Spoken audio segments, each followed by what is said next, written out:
क्या hit and run case में बड़े बदलाव करके मोदी सरकार ने अपने सर पर एक बड़ी मुसीबत मोल ले ली है?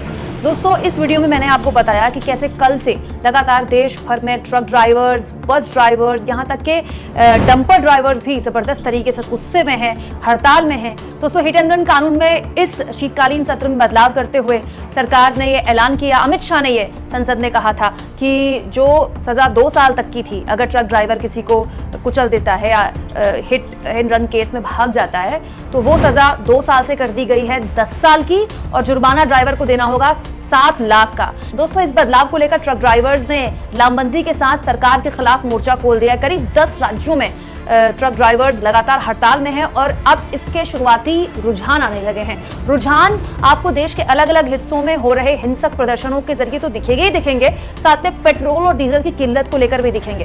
दोस्तों, पंजाब से पत्रकार गगनदीप सिंह ने ट्विटर में ये वीडियोस जारी की हैं, जिसमें उन्होंने बताया है कि पंजाब में कैसे पेट्रोल पंप के बाहर लंबी लंबी कतारें लगनी शुरू हो गई हैं, क्योंकि यही ट्रक्स हैं जिनके जरिए पेट्रोल पंप्स में पेट्रोल और डीजल पहुंचाया जाता है। अब ट्रक ड्राइवर्स चले गए हड़ताल पर, तो पेट्रोल डीजल की किल्लत ना हो जाए, इसे लेकर लोग लंबी लंबी कतारों में पेट्रोल पंप के बाहर पहुंच रहे हैं। और पेट्रोल पंप कर्मचारी इस बात को लेकर परेशान है कि पेट्रोल डीजल खत्म हो गया तो फिर किया क्या जाएगा। इसके अलावा महाराष्ट्र से इस आंदोलन के हिंसक होने की खबरें भी आई हैं।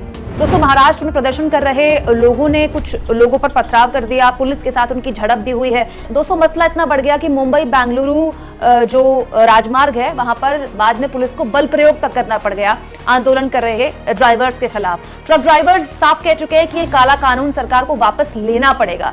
दोस्तों, सवाल ये कि अगर ये जो हड़ताल है वो लंबी खिंच जाती है, तो सरकार के पास प्लान बी क्या है? मतलब अगर ट्रक ड्राइवर्स ट्रक नहीं चलाएंगे, बसेस नहीं चलेंगी रोडवेज की, तो क्या स्थिति होगी? आप खुद सोचिए, बस ड्राइवर बस नहीं चला रहे हैं, ट्रक ड्राइवर ट्रक नहीं चला रहे हैं, खाने पीने की चीजें तो महंगी होंगी, जरूरत का हर सामान महंगा हो जाएगा, क्योंकि रोड ट्रांसपोर्ट से ही देश भर के अंदर ज्यादातर ट्रांसपोर्ट होता है, ज्यादातर चीजें यहाँ से वहां पहुंचाई जाती है। सरकार के पास प्लान बी क्या है? दूध से लेकर कृषि के सामान से लेकर दवाइयों से लेकर भतेरी ऐसी चीजें हैं दोस्तों, भतेरी जिसकी किल्लत पैदा हो सकती है। क्या जल्दबाजी में कहीं फैसला तो नहीं ले लिया गया? ये बात सही है दोस्तों कि संसद के शीतकालीन सत्र में ये बदलाव किए गए इस पूरे कानून में, लेकिन ये भी बात सही है कि ये बदलाव तब किए गए थे जब विपक्ष के सांसदों को सस्पेंड किया गया था। इसीलिए कहा जाता है कि संसद में पक्ष और विपक्ष दोनों मजबूती से अपनी बात रखें, कितना जरूरी है देश के लोगों के लिए। दोस्तों, इस पूरे मुद्दे पर बॉक्सर विजेंद्र सिंह ने अपनी बात रखी है और ट्रक ड्राइवर्स को समर्थन करते हुए कहा है, खामोशी तानाशाही को ताकतवर बनाती है, truck drivers protest full support. सरकार को आड़े हाथों लेते और ट्रक ड्राइवरों का सपोर्ट करते हुए कांग्रेस के सांसद राहुल गांधी ने कहा, बिना प्रभावित वर्ग से चर्चा और बिना विपक्ष से संवाद के कानून बनाने की जिद लोकतंत्र की आत्मा पर निरंतर प्रहार है। जब 150 से अधिक सांसद निलंबित थे, तब संसद में शहंशाह ने भारतीय अर्थव्यवस्था की रीढ़ ड्राइवर्स के विरुद्ध एक ऐसा कानून बनाया जिसके परिणाम घातक हो सकते हैं। सीमित कमाई वाले इस मेहनती वर्ग को कठोर कानूनी भट्टी में झोंकना उनकी जिंदगी को बुरी तरह प्रभावित कर सकता है, और साथ ही इस कानून का दुरुपयोग संगठित भ्रष्टाचार के साथ वसूली तंत्र को बढ़ावा दे सकता है।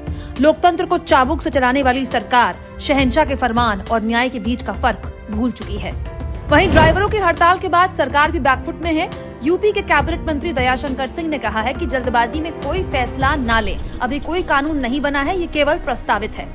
दोस्तों, विजेंद्र सिंह की तरह क्या आपको भी लगता है कि सरकार ने इस कानून में बदलाव करने में बहुत जल्दबाजी कर दी, बहुत ज्यादा तीखापन दिखा दिया, बहुत लचीला सरकार ने अपना रुख नहीं दिखाया, जिसके बाद ड्राइवर्स हड़ताल पर चले गए, या फिर ये वक्त के साथ एक जरूरी कदम था? कमेंट बॉक्स में जरूर लिखें और जितना हो सके चैनल को शेयर करें, सब्सक्राइब करें, और थैंक्स और ज्वाइन के ऑप्शन से अगर आप चाहें तो कुछ आर्थिक मदद भी चैनल की कर सकते हैं।